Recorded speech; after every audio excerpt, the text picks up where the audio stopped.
В это время я, как вы знаете, находился в Пекине и имел возможность на коротке переговорить. At this time, I was in Beijing and had an opportunity to have a brief discussion with the President of the United States. George told me that no one wants a war. I hoped that the U.S. administration would intervene to stop the aggression of the Georgian leadership, but nothing of this kind happened. You've always enjoyed, over your period as President of Russia, and still now, a very close personal relationship with the US President George W. Bush. Do you think that his failure to restrain the Georgian forces on this occasion has damaged that relationship? Это, конечно, нанесло ущерб нашим отношениям межгосударственным. Of course it has damaged our relations, first and foremost, interstate relations.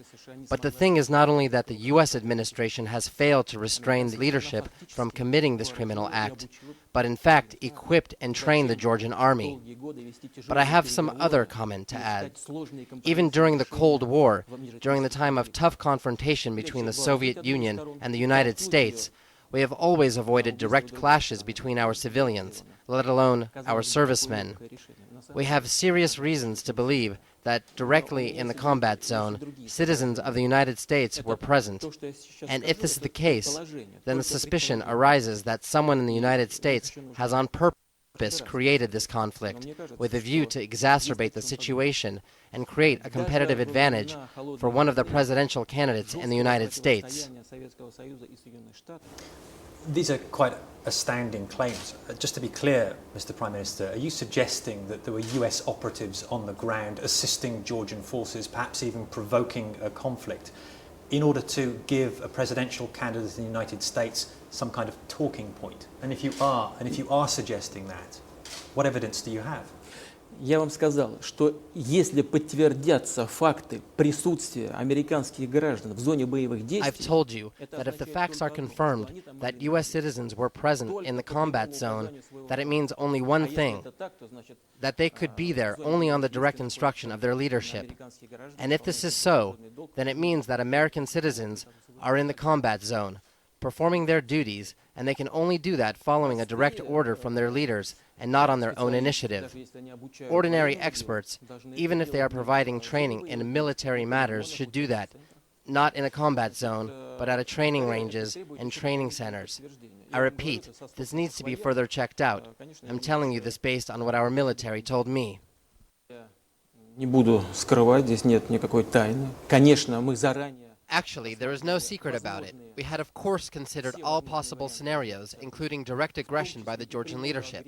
We had to think beforehand about how to provide for the security of our peacekeepers and of Russian citizens who are residents of South Ossetia.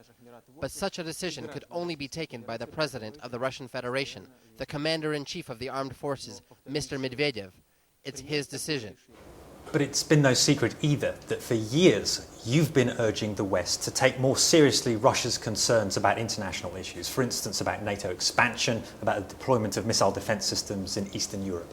Wasn't this conflict a way of demonstrating that in this region it's Russia that's the power, not NATO, and certainly not the United States?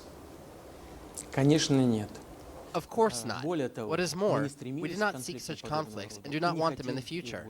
That this has taken place is only due to the fact that no one had heeded our concerns. For us, it is a special tragedy, because during the many years that we were living together, the Georgian culture became part of the multinational culture of Russia.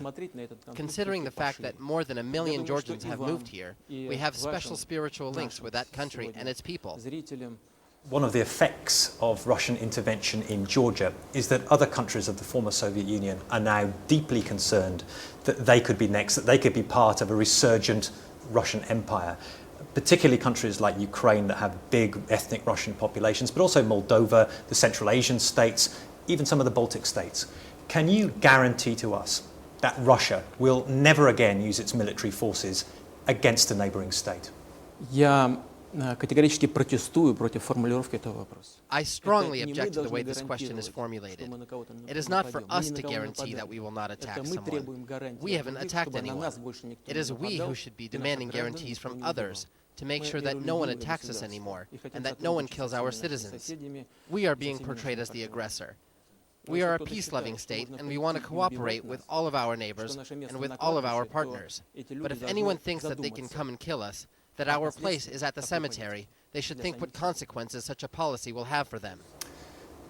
Let's get back to the diplomatic fallout of this conflict, because one of the consequences is that action is being threatened, at least against Russia, by many countries in the world. It could be kicked out of the G8 group of industrialized nations.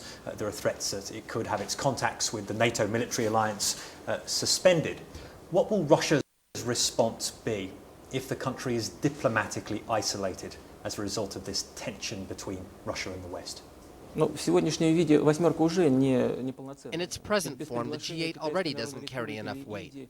Without inviting the Chinese People's Republic or India, without consulting them, without influencing their decisions, normal development of the world economy is impossible. Or take the fight against drugs, combating infectious disease, fighting terrorism, working on non-proliferation. Okay, if someone wants to do it without any involvement of Russia, how effective will that work be?